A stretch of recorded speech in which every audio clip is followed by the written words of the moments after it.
제자들이 가장 시급히 그리고 가장 먼저 이행해야 할 의무는 예수님의 마지막 유언 말씀을 이행하는 것이었습니다.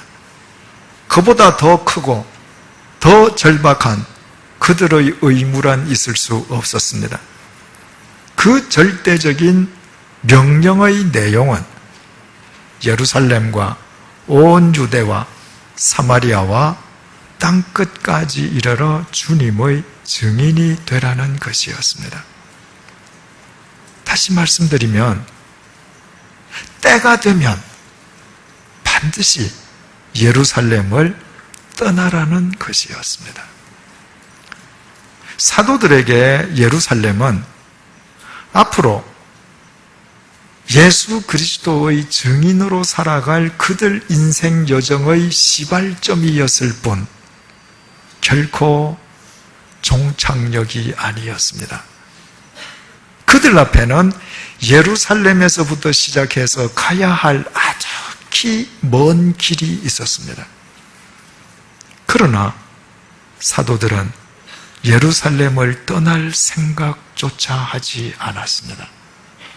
그들은 자신들의 설교에 하루에 수천 명씩 회개하고 심지어는 허다한 제사장의 무리까지 복음에 복종하는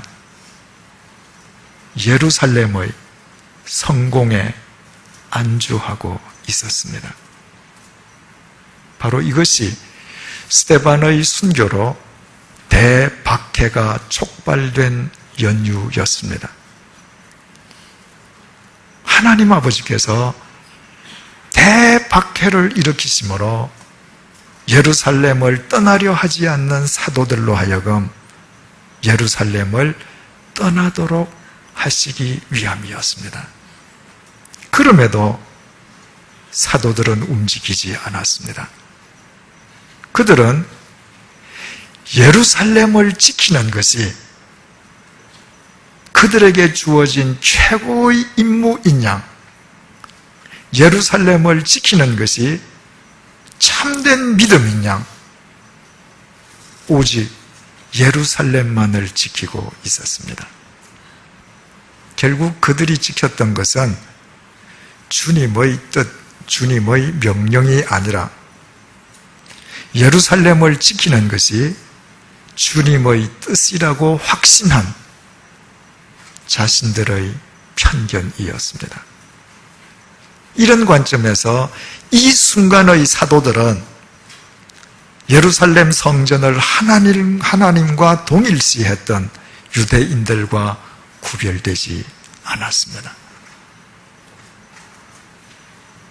하나님에 대하여 자신이 빚은 허상을 붙들기 위해서 하나님의 대적이 되었던 사울과도 구별될 수 없었습니다.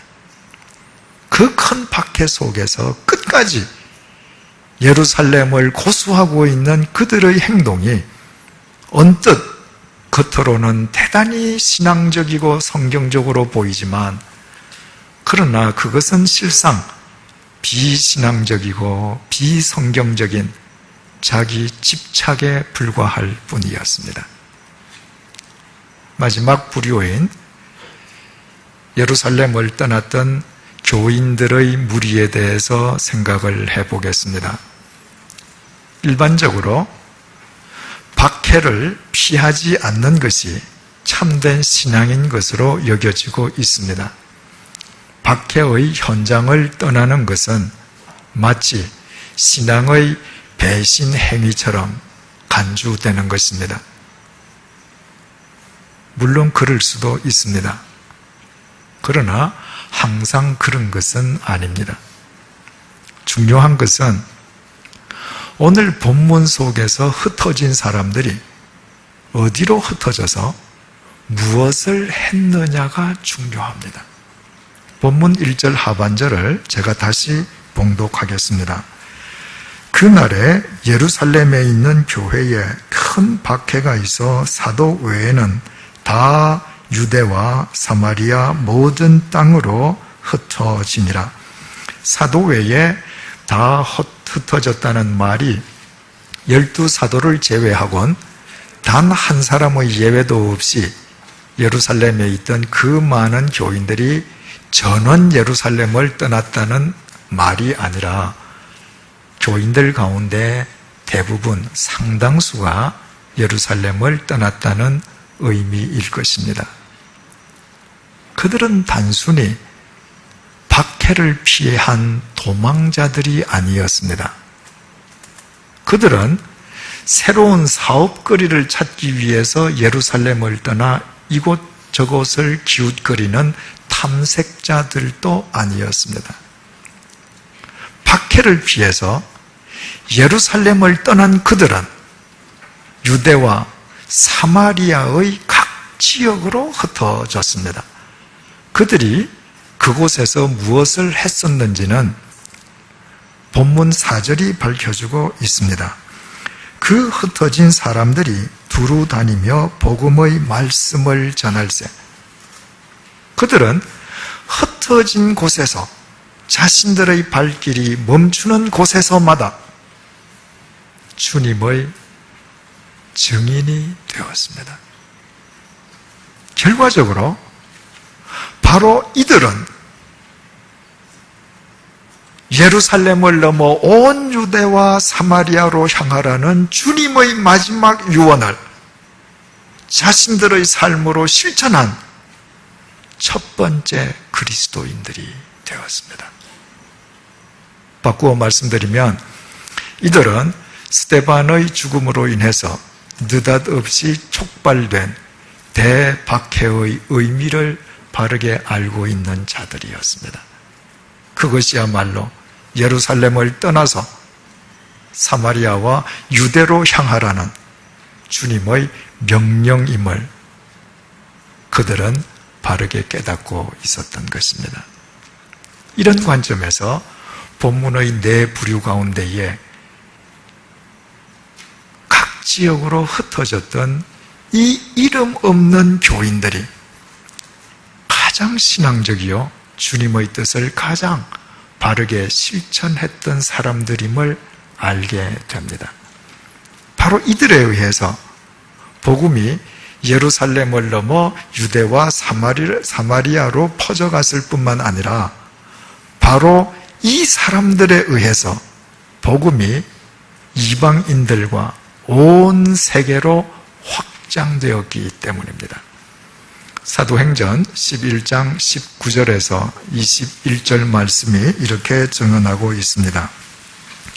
그때에 스데반의 일로 일어난 환란으로 말미암아 흩어진 자들이 베니게와 구브로와 안디옥까지 이르러 유대인에게만 말씀을 전하는데 그 중에 구브로와 구레네 몇 사람이 안디옥에 이르러 헬라인에게도 말하여 주 예수를 전파하니 주의 손이 그들과 함께 하심에 수많은 사람들이 믿고 주께 돌아오더라. 이때 예루살렘을 떠난 교인들 중에 유대를 거쳐 지중해 사이프러스 섬에까지 이르러 복음을 전한 사람들도 있었습니다. 또 북쪽으로는 사마리아 땅을 거쳐서 오늘날의 레바논 지역인 베니게, 그리고 현재 터키에 속해 있는 안티옥에 가서 교회를 세운 교인들도 있었습니다. 이때 이 사람들에 의해서 세워진 안티옥 교회가 2000년 교회 역사상 가장 중요한 교회 가운데 하나로 반드시 언급되고 있는 것은 두 가지 이유 때문입니다. 바로 이곳 안티옥 교회 교인들로 인해서 비로소 그리스도인이란 명칭이 생겨나게 되었습니다. 얼마나 그들이 예수 그리스도를 철저하게 본받아 살아갔으면 그곳 사람들이 예수 믿는 사람들을 가리켜 작은 그리스도를 쫓는 무리라고 그리스도인이라 불렀겠습니까? 두 번째 이유는 바로 이 안티옥 교회가 파송한 사도 바울, 회심하기 이전에 본문에 핍박자로 등장하고 있는 바로 이 사울에 의해서 세계의 역사가 달라졌기 때문입니다. 만약 안티옥 교회가 존재하지 않았던들 세계 역사의 흐름을 뒤바꾸어 놓은 사도 바울을 상상하는 것조차 어려웠을 것입니다. 그만큼 기독교 2000년 역사에서 안티옥 교회는 절대적으로 중요한 교회입니다. 그 중요한 교회가 예루살렘에 버티고 앉아있는 사도들에 의해서가 아니라 핍박을 피해 예루살렘을 떠나 사방으로 흩어진 이름 없는 교인들에 의해 세워졌다고 하는 사실은 우리로 하여금 참으로 많은 것을 생각하게 해줍니다.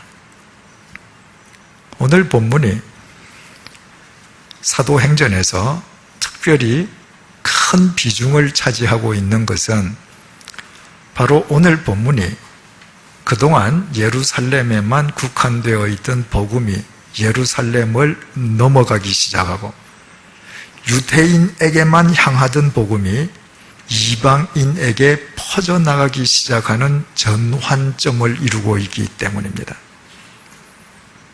그 중요한 전환기에 주님의 도구로 쓰임받았던 사람들은 예루살렘의 사도들이 아니라 예루살렘을 떠났던 교인들이었습니다.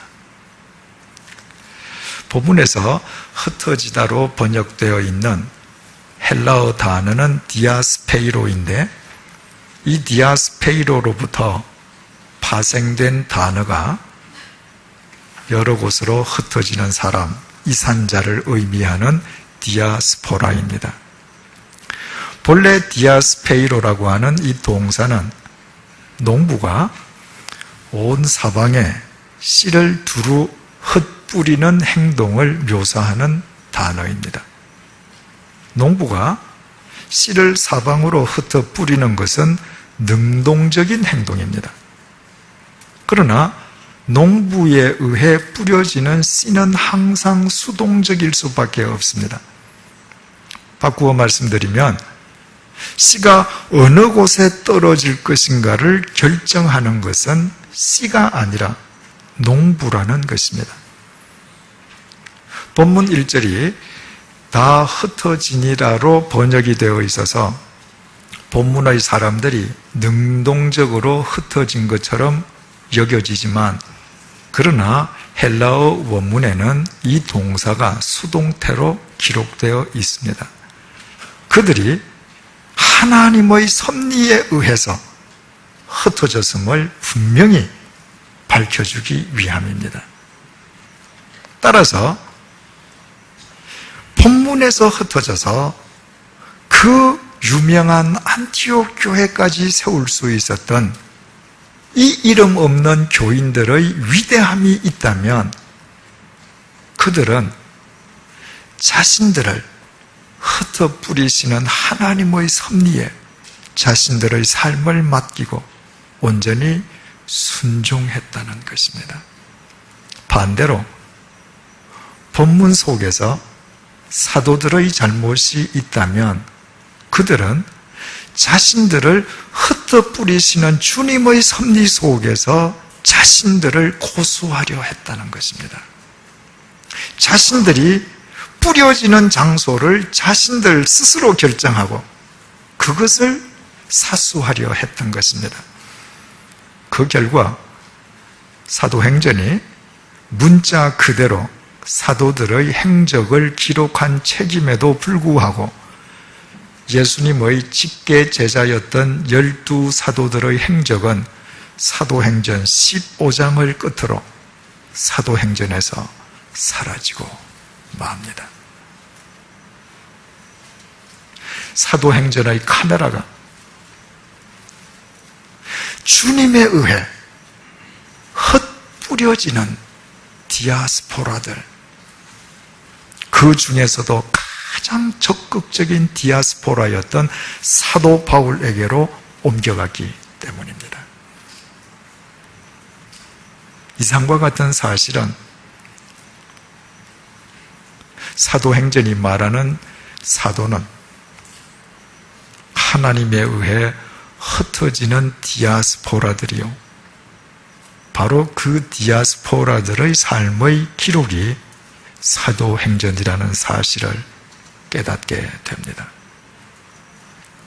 우리가 그리스도인이 된다고 하는 것은 하나님에 의해 디아스페이로 되는 디아스포라로 살아가는 것을 의미합니다. 예수님께서는 하나님의 독생자셨습니다.